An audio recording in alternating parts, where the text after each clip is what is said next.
If the Bible's got you tied in knots, if you're burdened with religious thoughts, come grab a drink and join the choir. It's Heretic Happy Hour. Good morning, Keith. I hope you have your second cup.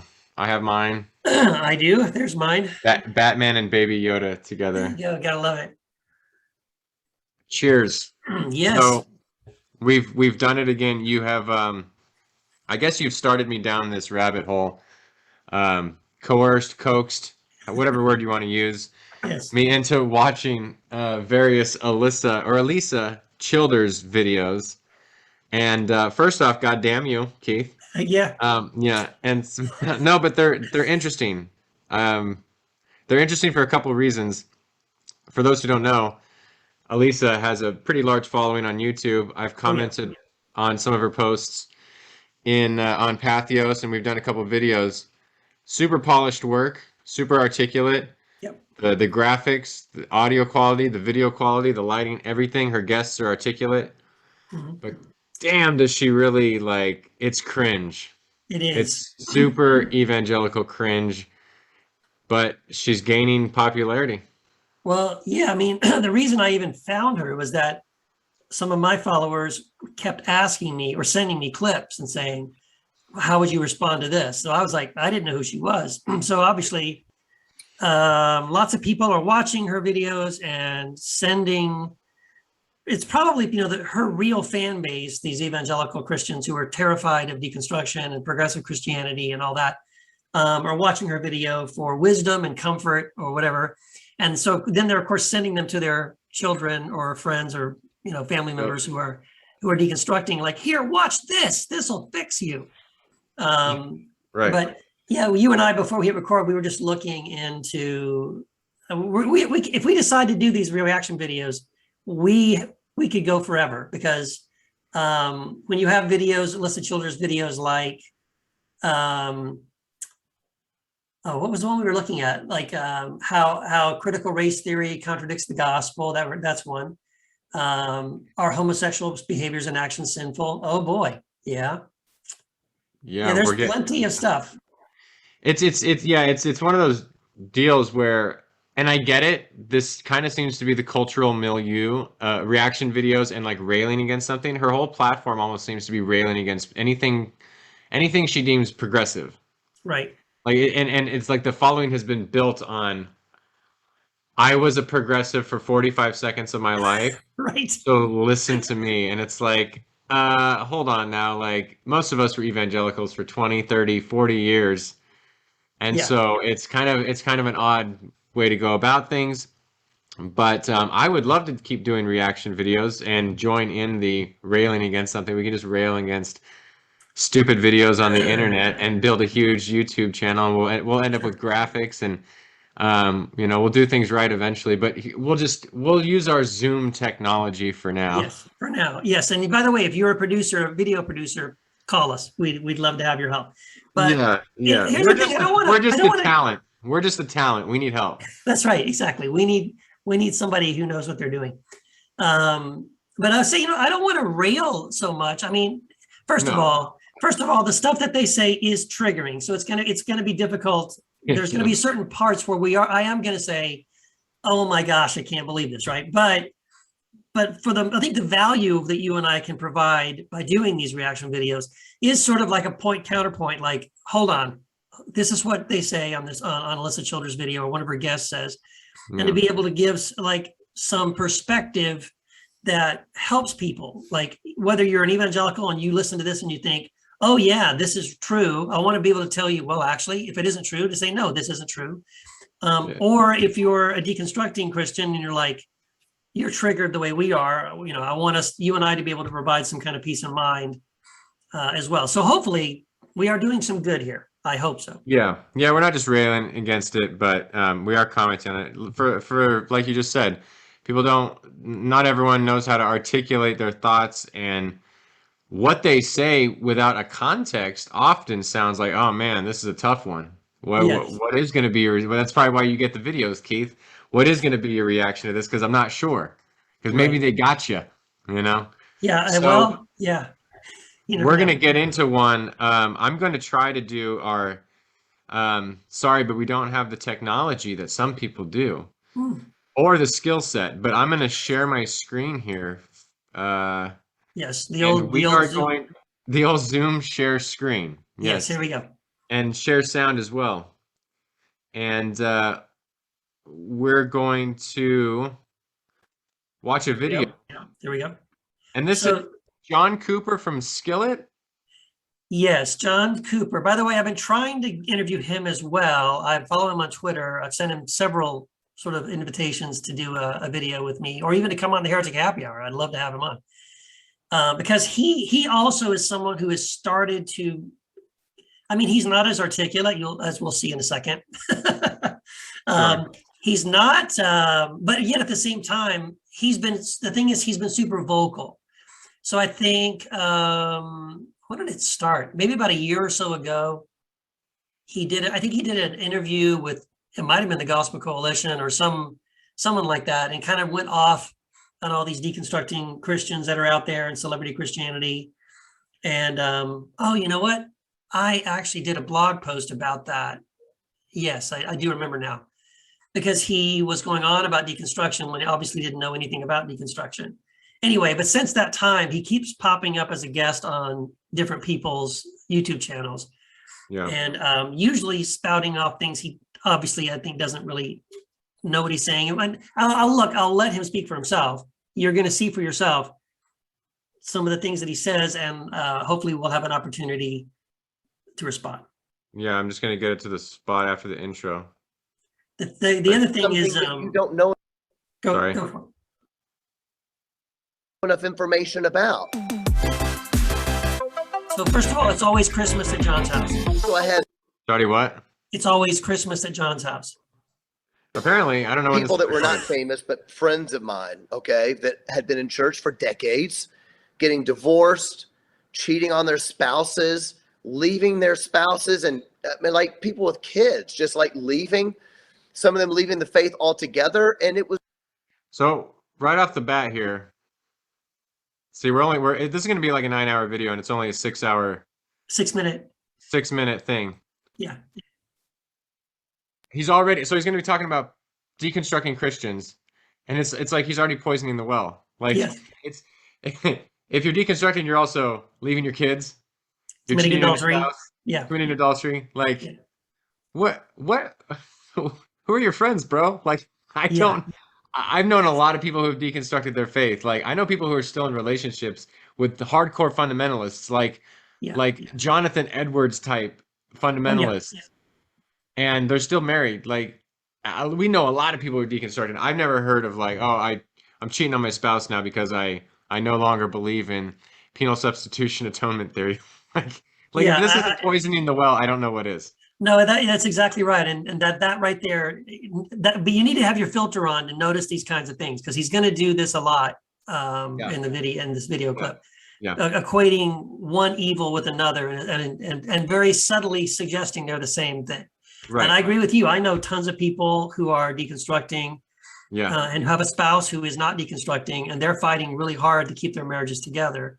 But the ones that I know who have deconstructed, and let's say the other spouse has not, and they have broken up, it's not been because the deconstructing partner is saying, I'm out of here. It's because the evangelical one is saying, I can't share that same house with you because you don't believe in penal substitution or eternal torment or whatever. Don't be unequally yoked, right? All those things. Yes, exactly. Think about it, right? The evangelical fundamentalist Christianity is what teaches you not to be unequally yoked. Right? You can't continue to be in this marriage with this other person because they've rejected the faith. And again, this is what Alisa is telling you, that if your spouse is deconstructing, that they have rejected true Christianity. Now they're an apostate or a heretic or whatever. And so, that's what's going to happen usually if that's what happens. I don't really know. I mean, I don't want to say it doesn't happen. I'm sure there are some people who deconstruct who say, I'm out of here. But to equate those two things together, that deconstruction doesn't lead to adultery or divorce. You heard it here first. All right. was a painful time. And what was also wasn't just painful, but it was also like enigmatic in the fact that when you hear their reasons, they're just dumb reason. And we saw this in some of the famous people's posts, and I wrote about it. They would just say something like they would come out and they would be like, "Hey, I'm leaving the faith. You're not allowed to ask any real questions like, how could God possibly let someone go to hell?" And I'm reading this going like, you've been a Christian for 2 decades and you've never entertained the question how a good God could also demand justice, and like his holiness could demand a punishment for sin. You've never questioned that, and you think that no one questions that? Yeah. I mean, like 600 years of books about that. Go read a book. Okay, that's a great clip right there. There's so much in that right there. Right. First of all, the idea that these are dumb reasons. Okay, it's a dumb reason that you can't believe in a God who's inconsistent with Jesus, who's schizophrenic, who one day hates you and wants to roast you in hell forever, but the other day loves you so much he would die for you.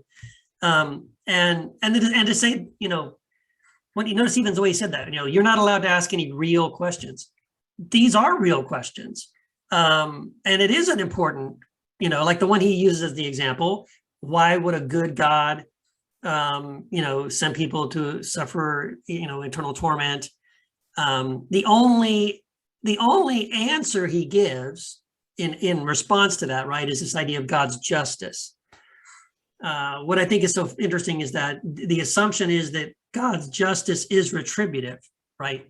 Justice has to look like revenge. You did this horrible thing, so I've got to do this horrible thing back to you. Versus, to be honest, like that's not at least a Christ-like or a Jesus-centered filter or perspective of how God responds, right? What God's justice looks like. But anyway, we're getting into a whole lot of other theology. Yeah. What I found interesting about it is he says basically that people are dumb if they've never asked that question, but he's framing it in my mind, he's framing it in the wrong way, is that you are allowed to ask that question in churches. How can a good God send people to hell or allow people to go to hell? The problem isn't the fact that you can ask that question. It's that if you come up with a different answer, right, then well, God's righteousness and holiness and blah blah blah demands and if you don't have the answer, that if you don't take on the doctrine that they tell you, either Calvinist or some sort of evangelical trope about holiness and righteousness, and you see God can't look upon sin and blah blah blah, and you didn't accept the substitutionary stuff. If you don't come up with that answer, then you're not allowed to continue to have that question. You're not allowed to be among the fold, because I've been told, and I know this is anecdotal, but when I was asking tough questions in my evangelical church, and one of the pastors sat me down for lunch, and I said straight up to him, I said, if I keep asking, because there's an issue with me asking these questions, I said, if I keep asking the tough questions about slavery in the Bible or about God's punitive nature depicted in some places, am I going to be officially kicked out of the church? And he said, probably yes. Wow. So yes, there are some places, a lot of places where you can't ask those questions. And it's not just, I don't know who these people are that he knows, again, that were in ministry for 30 years and then asked that question. I think it's just the reality of it is that they continued to ask these questions and they were either shut down or they were brushed aside or they were given some stock answer that didn't make sense. And then when they continued to have the questions, they weren't allowed to talk anymore. Right. And that would be the more realistic and honest admission, is that these people aren't dumb. They didn't wait 30 years to ask the question. No, it's that they've probably been asking that question for 30 years and unsatisfied with the answers they keep getting. Right. So that means they still have the question. You haven't really answered it to their satisfaction yet. Right. And then they reach a point where they say, you know what, if those are your only answers, I can't be a part of this anymore. Exactly. And what tends to happen is you become more bold with time, or you become less patient maybe. And you put out feelers at first to see, maybe I'll ask this question in a very subtle, nuanced way. and then you get to a place where you're like me and you just ask the question straight up, like it's just like straight up. And it's like, no, so these people weren't waiting 30 years. They were probably putting out feelers. They were probably wondering. They were probably talking to close friends and then maybe some people outside their circles until it gets to the larger church. I don't know. But that tends to be how things go. Yep. You just don't come out guns blazing day one. Like I got a million questions. They're all really hard. Right. You know, it's Well, not. no, that's the thing too. Yeah. I mean, when you first come into the faith, you can't have those questions because you haven't run into those things yet and you haven't thought about them yet. Right. So you have to, you start hearing some sermons, you start going to some Bible studies, you start hearing the spin that they're putting on this and going, well, this doesn't add up to me. And so then, of course, you've got some questions, and they're not dumb questions. They're good questions. Yeah. But there's right at the end of the clip, there's sort of a dead giveaway there.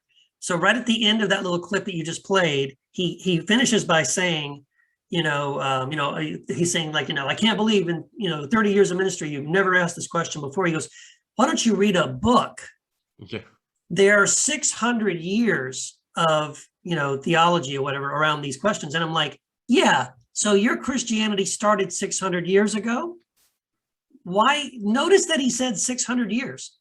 Why is there only 600 years of books and writing and theology about these questions of eternal torment or penal substitution? Oh, probably because that penal substitution doctrine started in the 1500s. So that's why it's not 2,000 years of books, it's 600. And that right there gives it away. Like, yes, the theology that you're defending and the theology that people find toxic and are questioning is a relatively new, and I've already done videos and written blog posts about this, that the this traditional Orthodox, quote unquote, Christianity that Alisa and John and all these other guys are defending is technically, if you look at the whole timeline of Christianity, progressive compared to 1,000 years or more before that, what theology looked like before that. Yeah. Read a book. You too, John. You yeah, too. But here's the thing too. Like I wrote one last thing on the read a book thing.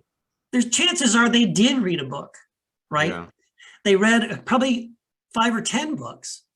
They read Brian Zahn or Brad Jerzak or Matthew Distefano or whoever, Bruxy Cavey, and they read these books, and then because they've read these books and they got better answers to their question, that's why they're probably leaving. They have read a book. Well, and it's like, read a book. Which books? I mean, right. do you read in the church? We were told, and this is my experience. I don't know if it's everyone's experience. It's probably not, but that we want you to come up with your own answers. And it's like, no. Do you want me reading Nietzsche? Do you want me reading Hitchens, Dawkins? Do you want me reading Rumi or Thich Nhat Hanh? Or do you want me reading the Bhagavad Gita? No. It's like, are we reading? Read a book. You mean read Piper or Driscoll or MacArthur? I mean, so it's like, or Alyssa's new book. Yes, it's right there on the video. Maybe it should have popped up when you said read a book. Alyssa's little graphic should have kind of come up there. Yeah. It's like, yeah, read a book, but okay, read outside of your comfort zone. Right. So that is great advice, John. Read a book. Yes. If you look at my bookshelf back, I mean, it's not as robust as I would like it to be because books cost money, and I have a kid who dances, so there you go. But there's everything from Judaism to Hinduism to philosophy to quantum physics to, all over the map. Christianity tends to stay a little more narrow. Yeah, I agree. But there's more juicy stuff coming. So let's go back to the... Yeah, I know. I told you this could be a 9-hour and video. So then I found it enigmatic. But then it just made me furious, to be honest, because the reason it made me furious is because these people have platforms, and they weren't just saying, guys. So it's okay. It's okay for them to have platforms, but just not the people who are deconstructing. I'm going a different path. I'm sorry. I know I've led you this way. I'm sorry, and I'm going away for a while. No. They can't just do that. They have to say, I'm going a different path, here's the reason Christianity is dumb. God is, isn't really good. Science is real. It disproves God. Plus LGBTQ. Plus it's mean. Plus this. Blah, blah, blah, blah, blah. And all these people are following them. Is it okay if I stop it there? Yeah, no, that's I love that, because I'm kind of, as he's going through the list, I'm like, yeah. Is this real? God is good and LGBTQ? Holy shit, we better just... Come on, John. I don't even know who you are, but you got to be better than that. How dare these people think those things? How dare they think that God should be good, or that, gay people should be treated like human beings? Yeah. What are they thinking? Yeah, it's so interesting. Like, first off, these people have platforms, right? So so if you deconstruct and you change you shouldn't have a platform. What if your platform is, I'm going to be open no matter where I'm at? Right. Some people like that. Some people like to see the messiness of spirituality.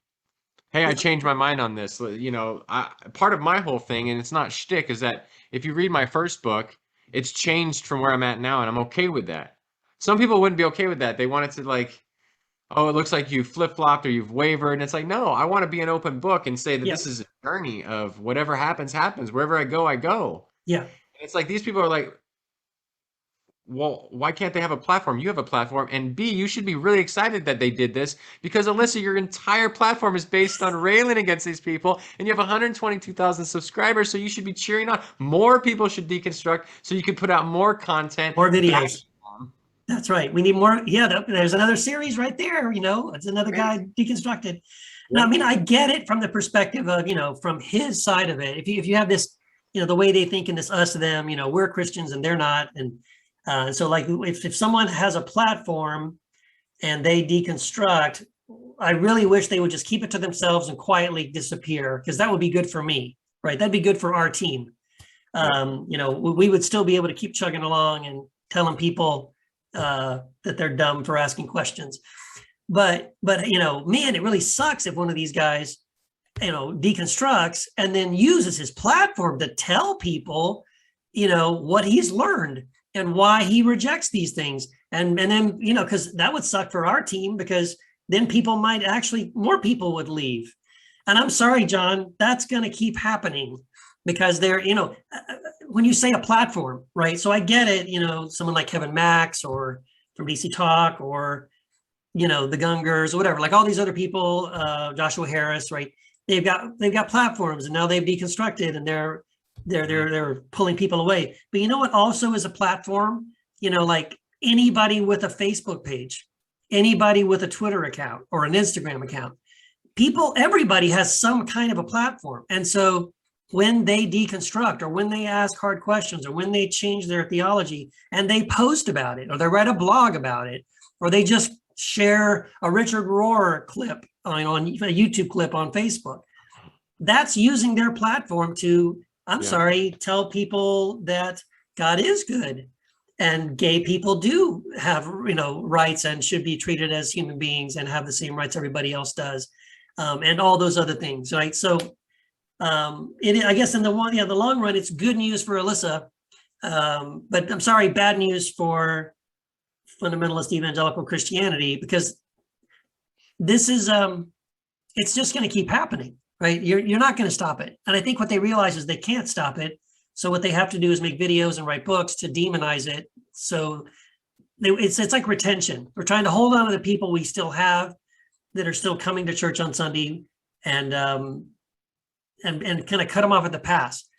We don't want them asking questions. We don't want them reading those books. We don't want them watching those video clips. So we'll just make sure they all think that those guys are leading them straight to hell. Mm-hmm. Yeah. Let's trudge on.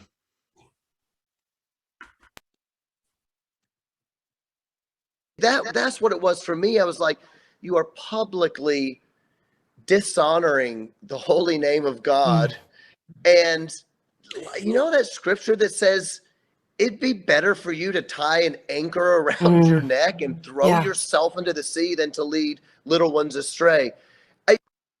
Okay, John, I would like you to meet my friend Context. That verse has nothing to do with with deconstructing and asking tough questions. Well, Okay. yeah. Well, my thought when he was saying that was, hey, John, what if you're the one and people with your theology, are the ones leading young people astray and telling them that God is a monster who demands a blood sacrifice before he can love them and forgive them. And because to me, in my perspective, the kinds of theology championed by Alisa and John and Sean and, all those guys, to me, that is painting a very toxic, wrong, un-Christ-like picture of God. So if that warning is for anybody, I think you should think about that. Aren't you leading people astray? But again, it's always about perspective, right? From John's perspective, and here's the thing, you and I get it because we used to be, I used to think like John. I used to, for the same reasons John thinks this way. So I get it back then. I definitely would have thought that, oh, you're leading people astray and God's going to get you. Yeah. And again, by the way, too, that's the other red flag. It's always fear and guilt and shame. So if you dare question our theology and expose this toxic theology to the world, you better watch out because God is going to get you. Yeah. Yeah. That's how you know your theology is great. If you get it wrong, there's wrath, there's destruction, there's hell, you know, so it's always that. And it does. I mean, I no longer feel it anymore. No. But there was a time where even when I believed in God as truly loving, not Janus-faced, not punitive, not wrathful, there would be those times when fear and shame and guilt would have its tendrils still trying to get in. Satan has given up on me since, but yes, it takes a long time. Yep. Me, I finally got furious. All right, if you're going to publicly dishonor God, then I'm going to publicly just say, are you really that dumb? Completely mimetic and completely feudal. You're going to dishonor the king. You're going to dishonor our Lord. This isn't the 1100s. Sorry. Never consider those questions before you went into ministry 30 years ago. That's pretty weird stuff. So anyway, that's not really what you asked me, but that was the impetus for that. I just was angry. I was hurt. I was upset, and I felt shepherding, even though I'm not a pastor, but I felt that shepherding sense of, don't lead these little ones astray. We have enough deconstruction problems in millennial culture already. Don't start saying dumb stuff, And so that's why that started. And part of this is, I believe, because of the influencer culture. It's the way that an entire generation never learned how to study and never learned to read. When you read a book. You look like you have something to say. No. I just know what's coming. Oh. Yeah, I know what's coming. So actually, let it keep playing. Let it go. Play it because out. I think what he says here and the analogy he tries to draw, it totally fails. Okay. I know this sounds really dumb. Your audience probably thinks I'm the dumbest person in the world. No. For anybody listening that doesn't know. No, they love you. They love you. Okay. Well, when you read a book, the idea is that the book starts with a premise and then it opens up into an argument, and it is making a case. And then at the end of the book, you get a conclusion, and then you have to critically think, do I agree with this or not? But we have a generation of people that never learned to make a case and never learned to truly understand a thing because they live in bite-sized culture. So they can hear a 4-minute TED Talk on any issue in the whole world, economics, a 4-minute TED Talks on why redistribution of wealth is a good thing. And they think they understand it. But you can't understand anything in 4 minutes, right? You can't understand a thing. So we have a generation that is, number one, deconstructing to a degree that they don't believe anything they've been told, yet they don't know anything about anything. So it's how can you deconstruct something that you don't know enough information about? And so... Okay, that's... And I know I'm yakking. But that right there is the nugget of, I think, of this whole video. His case seems to be, number one, the problem is these people don't think critically. They don't know how to think critically. They're just these floaty people, these little millennials on Twitter. And oh, my favorite musician is deconstructing. Well, I guess I should too. I can't think for myself. I can't read a book. I just watch 4-minute TED Talks and I think I understand everything. So again, it's very dismissive of anybody who's deconstructing. I think it's really unfair because actually I don't think I know anyone who's truly deconstructed who has not really thought about this, read a lot about it. Yes, they probably watched a lot of YouTube clips or listened to a lot of podcasts, but it's hours that they've listened because they're looking for an answer. They're trying to make sense of these questions. And so I first of all, I think it's a total straw man to say that they don't think critically and they don't know how to think critically. There's no evidence for that other than his opinion. And it's very demeaning. Yeah. Like I'm guessing people who watch Alisa, I mean, they're being talked down to by the people they follow. Mm-hmm. You're too dumb, so I'm going to tell you you're dumb and you're dumb because you don't read and you don't think critically, so you better stick with us on our team. And it's like, and the great irony is you don't learn anything in 4 minutes. How long was Alisa a progressive? About 4 minutes. 4.5 minutes. So she, I mean, I don't want to downplay her experiences completely, but Alisa's experience with progressive Christianity is not universal, and sometimes she acts as if it is. Yeah. And so just like I try to give nuance to, I don't compare conservative Christians to the Westboro Baptist Church or to Steven Anderson, that wackadoo, or who's the guy in Dallas Baptist? Jeffries. Robert. I mean, I don't think all conservatives are those, but it seems like when Alisa talks to her guests who rail against, it's like they're all dumb millennials who get 4 minutes, 4-minute sound bites and they think they know everything. It's like, how demeaning to a lot of people. There are a lot of smart millennials. I mean, my God, we always do this. And I know he was in the band Skillet, so I know they've been around. I know he's probably between my age and your age, or so thereabouts. So he's not a millennial. It's like we always do this, like looking back at younger generations, and we just shit on them. Yep. And it's like, well, hold on, we're the ones who raised him. So if anything, we're to blame. Mm-hmm. And I'm sorry, but millennials are not just that. There's a lot of that on TikTok and things like that, but people are reading a lot of books. Yeah. You and I have deconstructed. We got a bunch of books. Yeah. I don't know how many books John's written, but I'm guessing I've written as many. Yeah. Here's the thing. Somebody's buying my books and reading them. So I think people are reading about the topics. And so there's also, he uses this little phrase in that last clip that is also to me very telling when he says they don't believe anything they've been told. And I think, oh, see right there, that's what really gets him, is that, you know what, we've told you what to believe, and you that's not good enough for you. Yeah. Why don't you people just believe what you're told? It's like talking to a kid. Yeah, it's like talking to a little kid, right? Shut up and do what I told you. Believe what I told you. And so this is the thing that proves that they're thinking critically, because you did tell them, but they're thinking critically and they're going, well, but if what you said is true, then what about this? And why doesn't this make sense? So again, this is the part that they're not getting. And Alisa doesn't understand deconstruction. She really doesn't. And I've tried to, I'd love to talk to her about this one day if I ever could. What she doesn't understand is it's critical thinking that leads to deconstruction. So to say that these people don't think critically is nonsense. It's because they can't stop thinking critically. It's because they keep having these questions and question after question after question.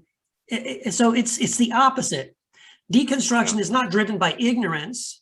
Deconstruction is not driven by being tossed around by your favorite Twitter account. Yeah. It's driven by, I'm a critical thinker. I cannot accept this stuff I've been spoon-fed since I was a kid, or from the pulpit or Sunday school or whatever. And I have read books, and I have searched the scriptures, and I have done studies, and I therefore have determined I can't believe this anymore. I'm not just going to believe what you tell me. I'm going to move on to something else. So sorry, there's a loud car outside. So the sound bite from this clip is this whole idea. Cooper seems to be, his whole thesis or this, video is, how can people deconstruct something when they don't know enough about the topic? Again, his assumption is they're not thinking critically. They haven't studied this. They haven't asked good questions, and they're just dumb, and they don't know enough about it. I would totally disagree. And this is the thing too. That's why I would love to get John Cooper on an interview and talk to him and find out what he knows about the topic. What have you studied about penal substitution? Did you know it's, like seventh or eighth atonement theory in church history, that there were 6 or 7 other theories of atonements before that? Do you know what they are? Do you know who Anselm is? Can you explain Christus Victor to me? Do you know enough about the topic, John? Do you know enough about the topic of the atonement to say, I have looked at all the atonement theories and determined that the best one is penal substitution? I'm willing to bet John Cooper could not answer basic questions about the atonement. I'm going to guess the whole thing is, well, for one, I'll say I think it's hypocritical because he's got a bunch of hand tattoos, and culturally, if you did what you're told, you would not have tattoos like that. And I have tattoos all over. I'm not shitting on him for that, but I'm just saying at some point he didn't do what he was told. Right. I don't listen to Christian rock. I think it's garbage for the most part, but I know Skillet is a hard rock band. And if you do what you're told, you don't play hard rock as a Christian. Right. At some point he had to have been told that. Right. Because we've all heard those things. So yeah, there has to be some sort of some level of pushing back against doing what you're told.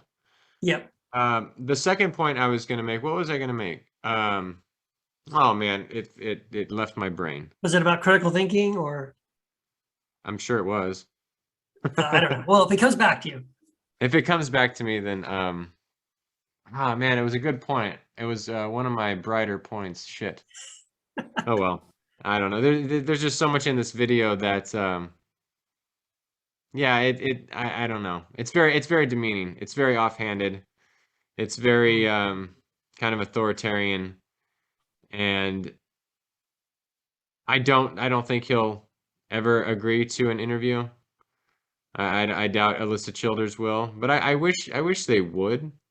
Oh, I totally do. I think I know it probably will never happen, but in my dreams, I've done sort of like hostile interviews with like people like who I disagree with, right? I've done debates with people. I interviewed Os Guinness, for example. Os Guinness is someone that I could not be farther apart from that guy. But we had a really respectful conversation, and we asked questions. I asked him questions and let him answer. And so like I'm not a gotcha guy. I'm not going to be like coming after them and making them look dumb. That's not my style, and that's not my desire. I would just really love to have a conversation with Alisa. And to be honest, let's just say this: even if we didn't record it, like if Alisa would just like, let's just do a Zoom call. I won't record it. I just want to talk to you. I want you to understand that I feel like you're misrepresenting a whole bunch of people who, I don't think you know enough about progressive Christianity to really speak about it as an expert. And I want you to know the damage you're doing, like the incredible pain you're causing people between, friendships and families and things like that, please stop. I just don't think it's helpful. Or if you're not going to stop, then do a video where someone can respond respectfully to your points and say, well, I understand that you see it that way, but let me tell you what's really going on, right? Let me just give you a true and genuine reaction from someone who is what you would call a progressive Christian. Yeah. No, that actually reminds me of what I was going to say. And I think it's the reason they won't, is because it seems to be that they're attacking the lowest hanging fruit all the time. Yeah. And to talk to someone like you, it would have to nuance their conversation. They would no longer be able to say progressives are this or progressives are that, and they're dumb and they're millennial, but it's all they're only seem to be engaging in affirming the consequent. They say the people who deconstruct, you only could deconstruct if you're dumb, and they deconstructed, so therefore they're dumb. It's like saying, oh, it's only if it's wet outside, it rained. Maybe the hose, they don't understand that other reasons could have caused it to be wet outside. Right. So and then they're only going to the data that confirms their biases. They Right. say, oh, this guy did this, or this celebrity said this, and it was a dumb question. Therefore, the people who are coming to those conclusions are dumb, and round it goes, and it helps build their platform of saying, progressives are this, and I'm going to tell you they're this by talking to a non-progressive. Yeah. Or we're going to talk to someone about critical race theory. I haven't watched her latest video on critical race theory. But I'm guessing she didn't talk to someone who teaches critical race theory at a high level university. I'm guessing a black person who teaches at Yale. I'm guessing that she didn't talk to someone like that. She talked to someone who is against critical race theory so that they can then just shit on it, probably misrepresent it, instead of talking to someone who actually knows about critical race theory because they study it and they teach it. So this gets to the heart, I think, Matt, of what bothers me about this. Like, so that's a great example, and you're totally right. So, like, I think if you or I were going to do a video on critical race theory, we would want to do it in a way that was educational. That, like, hey, everybody, I want to show you what is this really about, right? Let's just go. Let's all together. Let's learn what this is, right. And if that was their goal, I would be like, well, hey, thank you. That was really helpful, because you really genuinely went to look and see what is it and what is it not. And you're not trying to, make this some kind of a dog whistle or make this like get everybody upset. But instead, you don't do that, right? You do what you just described. It's sort of like, I'm going to do a video on critical race theory, and I'm going to do it in such a way that I demonize people that believe it. I'm not really trying to have an objective, perspective. Like, hey, I don't know let me talk to someone who really understands it and say, I'm going to assume I don't know. I want to learn from you, right? I want you to teach me and our listeners what this is and what this isn't, right? That's what bothers me. It's like you're not, because she takes the same strategy when it comes to progressive Christianity, right? She won't talk to a progressive Christian. And then, listen, it doesn't have to be me or you. I'll set you up. I can set you up, Alisa. You can interview Paul Young or Brad Jerzak or Brian Zahn. I'm sure they would love to come on and explain to you the progressive view of penal substitution and Christus Victor, or other views of eternal atonement. David Bentley Hart, I can get him. Okay, if you want like a real high profile progressive Christian, I can connect you with those guys. And then you could ask them questions and let them educate you and your listeners. What is the true progressive perspective on these topics? That would be helpful and educational. And, but she doesn't do that. She's not interested in that at all. And that's what really frustrates me. No. And that seems to be the MO of evangelical Christianity. And she's just really articulate and explains things really well, but it's way more, I think it's almost more dangerous than someone who comes out and is like batshit crazy. Yeah. Because then we can all see that they're batshit crazy, and they, but with her, I'm not saying she's batshit crazy at all. She's very level-headed. She's very, I would say probably quite intelligent, but it's just manipulative enough to be super unhelpful.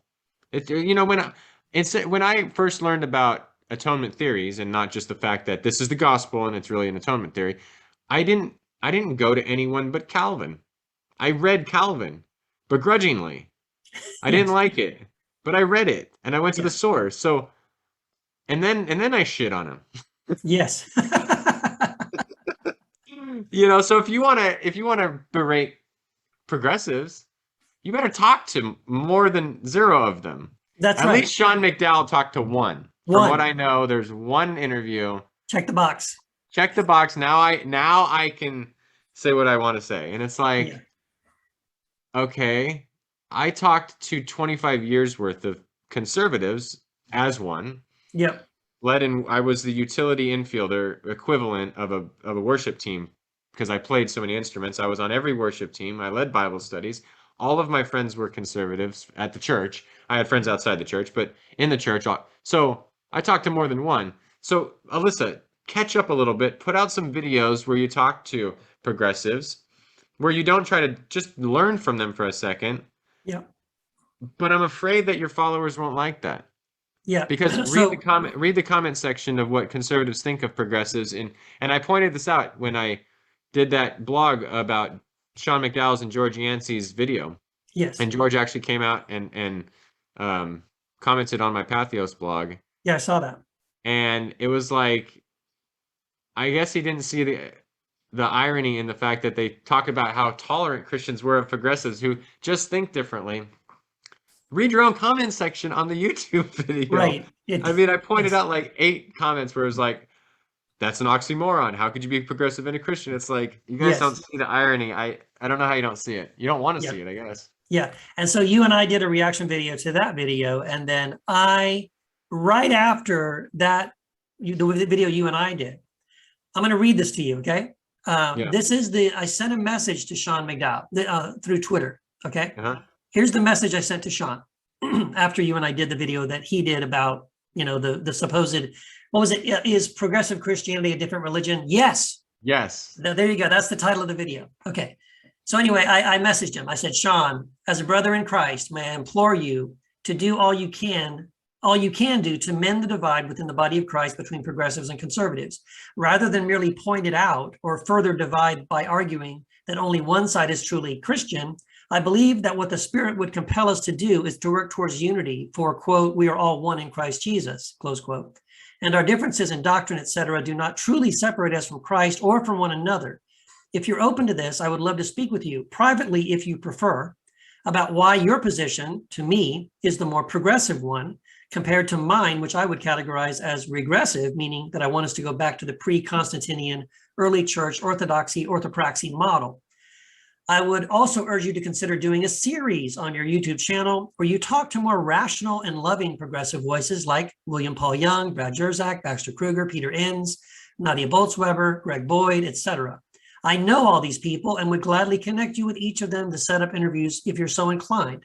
Simply put, I would love to see you focus more on at least attempting to work towards reconciliation and unity in the body of Christ than merely drawing up the dividing lines and defining one side out of existence. Please consider these things and let me know what you think. In Christ, your brother, Keith Giles. And I sent that September the 1st of this year. So only a few weeks ago. And then he responded to me the next day. Here's his response. Hi, Keith. Sorry for the delay. Thanks for reaching out and for the suggestions. And I appreciate the spirit in which you shared as well. I will have to give this some thought. I am always open to potential conversations, but have much to consider as well. Again, thanks for reaching out, Keith. And then I responded to that. Honestly, I just wish conservative Christians like yourself were as closely acquainted as I am with how much these progressives are dangerous or progressives aren't true Christians videos create very real divisions within families. I get emails and private messages at least 2 or 3 times a week from different people who tell me their mother won't talk to them because they watched one of these videos, or that their brother or sister stopped inviting them over due to fear of being infected by their wrong theology. It breaks my heart. And if you and I could help find common ground and create more helpful and positive dialogue and model this for others, it would really go a long way towards healing these broken relationships. Thank you for considering my thoughts. And that was a reply on September the 2nd. I've not heard back from him. He's not responded to me. He's not come back to me and said yes or no that he would do anything like that. So at least he entertained the idea. If anyone's going to do it from that camp, it's probably going to be Sean. But until they do it, to me, all they're doing is continuing to create more division and problems. And I would really love for at least one of them, and Sean, maybe he's the guy.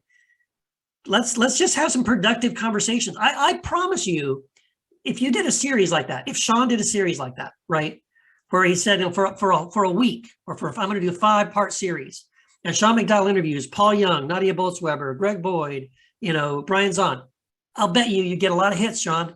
That would be a popular series. And it would, not only that, it would be very, very helpful versus what you have now, which is just, making things a whole lot worse, rubbing salt into the wound. Those people, the Jersaks and the people like that, they're not the lowest hanging fruit. And it's in their current status and their current mindset tends to be that I mean, if you interview Brad Jersak, you run the risk of him making sense because he does. Yes. And people being like, "Oh shit, that guy made a lot of sense." And Brad, he wouldn't call himself a universalist, but for all intents and purposes, yeah. I mean, Christians, conservatives would call him a universalist. We'll say that. Yeah, that's true. Run the risk. I mean, he certainly doesn't affirm penal Eternal substitution torment, atonement. no. Eternal Yeah, torment, exactly. no. So Yeah.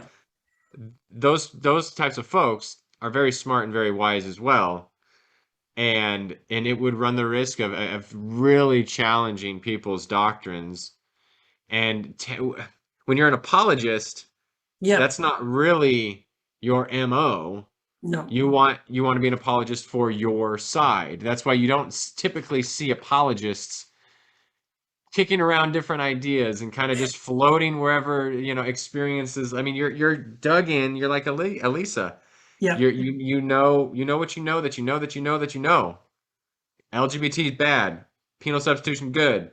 Atonement, eternal torment. The Bible's inerrant word of God. I mean, you go down the list, and those things are sticking in there like feet in concrete. Yep. Yep. Now you make a good point. I mean, I hate to say it because it's probably, if Sean is watching, and I'm sure he's not. You'd be surprised. I didn't think George was reading my blog either. I even made a joke in that blog. I was like, Sean and George, if you're reading, and who doesn't read my blog, kind of a self-deprecating. I was like, oh shit, he actually did. Somehow it got back to him. That's funny. So maybe they are. So, but you're right. See, this is why for Sean or any of these people doing what I'm suggesting it threatens, in other words, they're smart enough to know if I do that, I get a lot of hits maybe, but what I end up doing is I'm giving my platform to someone like Brian Zahn or Brad Jersak or Nadia Bolz-Weber. And like you said, I run the risk that someone's going to hear them talk and say, I want to read their book. Yeah. I'm going to go and Google them, or I'm going to go on YouTube and search for more things, interviews that they've done with other people. And they see, so they know that they run the risk of letting the other person make sense. Yeah. And then they end up creating more of what they see as the problem, which is more deconstruction. Yeah. If 100 people, 100 rational, well-thinking people read Her Gates Will Never Be Shut by Jersak, 50 of them are immediately going to be like, oh shit. and not know what to do with that. At least half of them. So yeah, you're right. If you give the platform to that, good luck. I mean, such a strong case against eternal torment, and that, yeah, if you're defining yourself by what you believe, those kind of books are dangerous, but for different reasons than Childers might, use the word dangerous. Right. Well, to John Cooper's point, read a book. And I can recommend some really great books that you should read, Yeah, we have a bookstore on heretichappyhour.com with a lot of those books. That's right. Go check it out. Yeah. If you are we done with this video, or I don't know, was there anything more that he said beyond that? Is that near the end of the clip? We've been going an hour, so let's just call it the clip. Yeah, that's the end of that clip, and I think they kind of banter a little bit after that. Yep. Yeah. So, any final thoughts? Read a book? Read a book. I see some back there, Keith. I see 6 just over your left shoulder. Here's some right here you can read. See, yeah. Untangled, Unbound. Is that a series? It's a 6-part series, but the 7th book is going to go right there. Is it Jesus Undeconstructed? There you go. I'm going to write go back. Undeconstructing. Go back. Yeah. Oh my gosh. Instead of reconstructing, undeconstructing, a double negative. All right, Keith. Well, thank you, my friend. Yeah, man, this was good. Thank you. Yeah, and I'm happy to do more of these. There's obviously an endless supply of reaction videos that we could do. How about the is homosexual actions and behaviors a sin with Mike? Is it Winger? Winger. Oh boy. Mike Zinger. Yeah, is he Mike throwing some Winger. zingers? Yeah, Mike Winger. I watched that one, and I just bought this laptop. It was like $1,000. I bought it 6 months ago, and I had to stop it because I was afraid I would have to take it in for repairs. Yes, just punch the screen or throw it out the window. Yeah. So yeah, we'll have to get to that one next. See if we can muddle through that. Yeah, that'll be fun. All right, man. Cheers. Yep. Thanks.